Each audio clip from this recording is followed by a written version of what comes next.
Mumbai पुण्यामधल्या top 9 बातम्या पाहूयात। कल्याण डोंबिवलीमध्ये मंगळवारी सकाळी 10 ते संध्याकाळी 5 या वेळेमध्ये पाणी पुरवठा बंद राहणार। विद्युत विभागाच्या देखभाल आणि दुरुस्तीच्या कामामुळे मोहिली आणि नेतिवली जलशुद्धीकरण केंद्रातून पाणी पुरवठा होणार नाही। मांद्रे वर्सोवा सी लिंक प्रकल्पाचं काम 60% पूर्ण। पुढील 2 वर्षांमध्ये प्रकल्प पूर्ण होण्याची शक्यता। सी लिंकला दहिसरपर्यंत आणि त्यानंतर भाईंदरपर्यंत वाढवण्याचं काम सुरू। मुंबई महापालिकेने मलबार हिल टेकडी उतारावर बांधलेल्या ट्री टॉप वॉकला चांगला प्रतिसाद।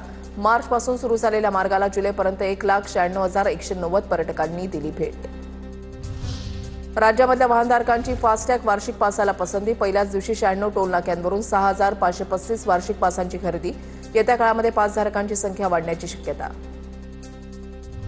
डहाणू वसई तालुक्यामधल्या सागरी किनाऱ्यावरील 11 गावांचं लाटांपासून संरक्षण होणार। समुद्राचं पाणी घरांमध्ये शिरत असल्यानं बचाव करण्यासाठी MSRDC विशेष भिंत उभारणार।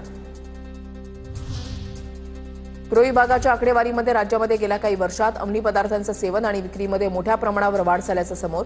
मे महिन्यामध्ये गेलेल्या 30 दिवसांच्या विशेष कारवाईमध्ये 140 कोटी 20 लाख रुपयांचे अंमली पदार्थ जप्त।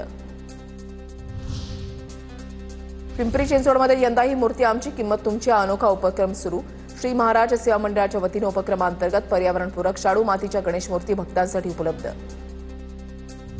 राज्यामध्ये लहान मध्यम आणि मोठ्या अशा एकूण 2,997 इतक्या धरणांमध्ये यावर्षी 15 ऑगस्ट अखेर सुमारे 71.71% उपयुक्त पाणीसाठा। पुणे विभागामध्ये 84.49% पाणीसाठा। पुण्याच्या पाणी वाटपाच्या नियोजनावर एक समिती गठीत। पाण्याची गळती आणि नासाडी थांबवण्यासाठी समिती प्रयत्न करणार। जलसंपदा आणि महापालिकेच्या पाणीपुरवठा विभागाच्या अधिकाऱ्यांचा समितीमध्ये समावेश।